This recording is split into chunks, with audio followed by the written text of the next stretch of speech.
Again, feeling very upset, Jesus came to the tomb.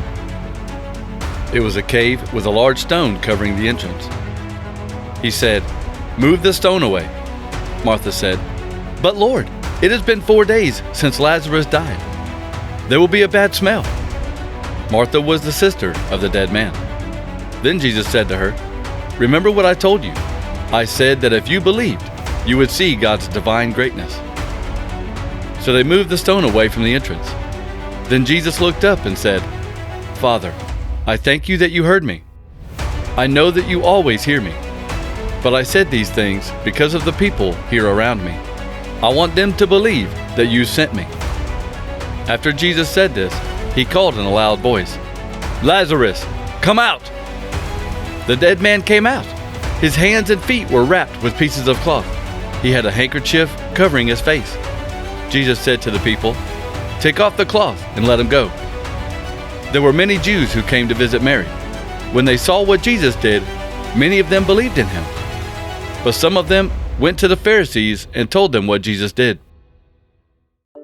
Then the leading priests and the Pharisees called a meeting of the high council.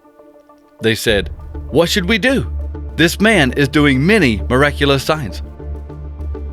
If we let him continue doing these things, everyone will believe in him. Then the Romans will come and take away our temple and our nation." One of the men there was Caiaphas. He was the high priest that year. He said, "You people know nothing. It is better for one man to die for the people than for the whole nation to be destroyed. But you don't realize this." Caiaphas did not think of this himself. As that year's high priest, he was really prophesying that Jesus would die for the Jewish people. Yes, he would die for the Jewish people.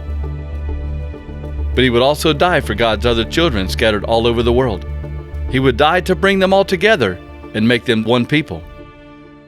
That day, the Jewish leaders began planning to kill Jesus.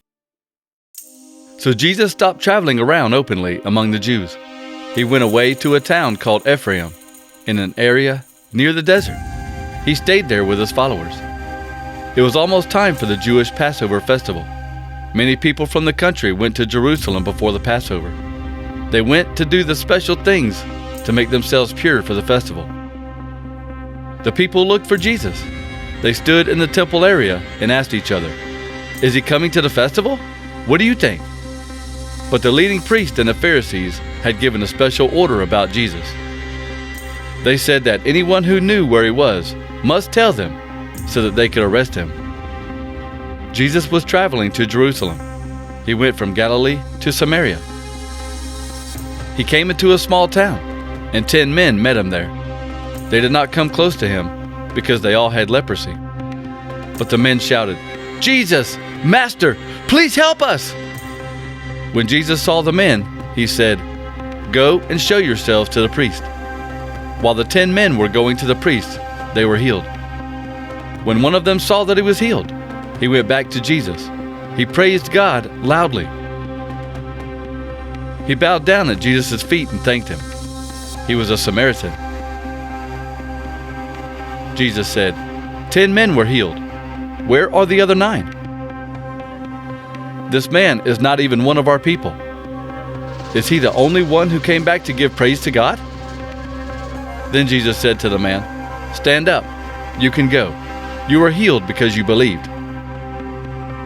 Some of the Pharisees asked Jesus, "When will God's kingdom come?" Jesus answered, "God's kingdom is coming, but not in a way that you can see it. People will not say, 'Look, God's kingdom is here,' or 'There it is.' No, God's kingdom is here with you." Then Jesus said to his followers, "The time will come when you will want very much to see one of the days of the Son of Man, but you will not be able to. People will say to you, 'Look, there it is,' or 'Look, here it is.' Stay where you are. Don't go away and search.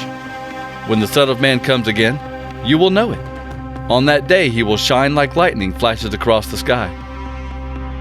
But first, the Son of Man must suffer many things.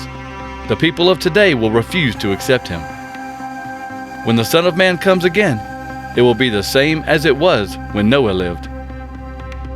People were eating and drinking, and getting married, even on the day when Noah entered the boat. Then the flood came and killed them all. It will be the same as during the time of Lot, when God destroyed Sodom. Those people were eating, drinking, buying, selling, planting, and building houses for themselves. They were doing these things even on the day when Lot left town. Then fire and sulfur rained down from the sky and killed them all. This is exactly how it will be when the Son of Man comes again. On that day, if a man is on his roof, he will not have time to go inside and get his things. If a man is in the field, he cannot go back home. Remember what happened to Lot's wife. Whoever tries to keep the life they have will lose it, but whoever gives up their life will save it. That night, there may be two people sleeping in one room.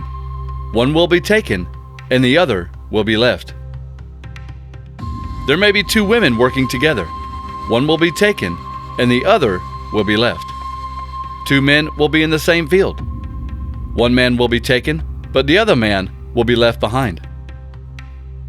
The followers asked Jesus, "Where would this be, Lord?" Jesus answered, "It's like looking for a dead body. You will find it where the vultures are gathering above."